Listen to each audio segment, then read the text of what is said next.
السلام عليكم ورحمة الله تعالى وبركاته. كيفكم شباب؟ شو أخباركم؟ اليوم جبت لكم فيديو جديد وقصة شعر جديدة وتدريج بأسلوب جديد. طبعا شباب مثل ما اننا شايفين شعر الزبون خفيف. احنا كيف فينا نتعامل مع الشعر الخفيف اللي على الجوانب شباب؟ مثل ما اننا شايفين فتحنا زيرو طبعا بشكل مقوس مثل ما اننا شايفين.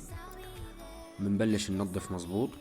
طبعا شباب مو مشترك بالقناة اشترك بالقناة، فعلنا زر الجرس، وان شاء الله ما راح نقصر مع اي حد محتاج اي شيء بمهنة الحلاقة الرجالية. راح اترك لكم رابط الانستغرام تبعي بالوصف. اي شيء حابين تسألوا عنه فورا هنيك انا راح ارد على كل اسئلتكم. المهم شباب بعد الزيرو نحن عملنا واحد. ليش مو نص؟ لانه شعر الزبون خفيف شباب وما هو غامق، يعني لون فاتح، يعني ما يعد شعره من الالوان الغامقة. هاي اول شغلة. الشغلة الثانية شباب نحن بنبلش واحد لانه دائما لما يكون الشعر خفيف دائما لما نضرب واحد بين كأنه نص، فبدنا نشتغل على مهلنا. بدنا نكون كتير حذرين كرمال يبين في تدريج بالنهاية، لانه الشعر اللي بيكون خفيف اذا اشتغلناه بطريقة عشوائية راح يبين سحبة وحدة. طبعا مثل ما شايفين شباب اشتغلنا على مشط النص اول شيء، نظفنا الشعر بعدين حطينا الربع. واهم شيء شباب بهاي القصة الخطوات بدنا نشتغلها، يعني او عفوا المساحة اللي بدنا نشتغلها بدها تكون ضيقة، يعني ما بدنا نطلع بالنمر كتير.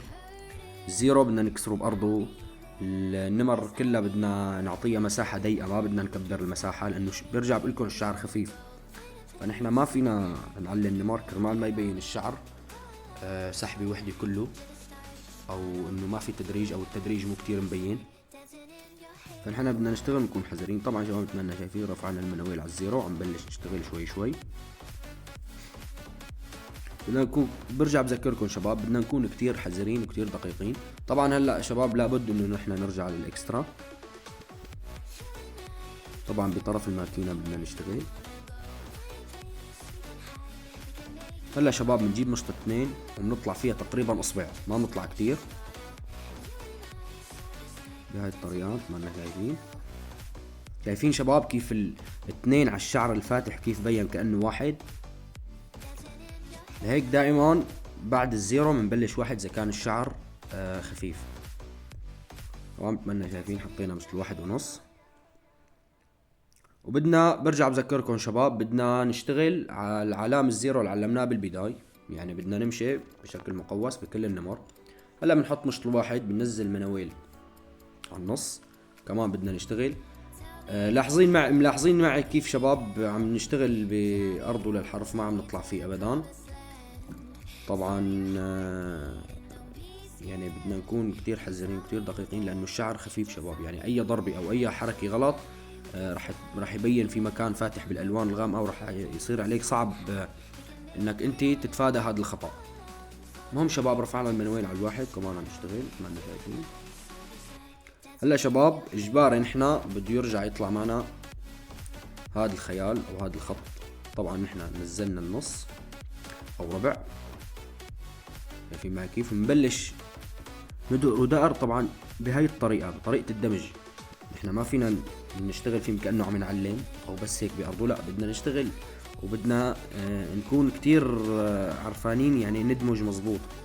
ودائما شباب انا بذكركم انتم كمبتدئين لازم تمارسوا مزبوط لتفهموا شو يعني دمج، شو يعني حركة الدمج، لأنه دائما شباب بتحس دائما المبتدئين بيغلطوا بين 1.5 و2 و3، فهذا سببه عدم يعني الاستمرارية بالدمج، عدم الاستمرارية بالشغل. انت دائما كل ما استمريت أكتر بهاي المهنة كل ما صار عندك خبرة أكتر، وكل ما صرت أشطر، وكل ما صرت تفهم الأمور أكتر، وصار أسلوبك بالدمج أسرع. طبعا شباب نحن ما بنستخدم تشفير بالمقص العادي، طبعا راح نشيل السماكة كلها اللي موجودة، والحرف راح نكسره كمان بالمقص العادي، ما راح نقرب على التشفير ابدا لانه الشعر خفيف ما في كثافة ابدا. لون الشعر ما نو غامق يعني ما نو داكن. في معي بالمقص العادي شباب، وشوي شوي عملنا ما بدنا نستعجل او نضرب ضربة غلط لانه راح ينضرب الشعر.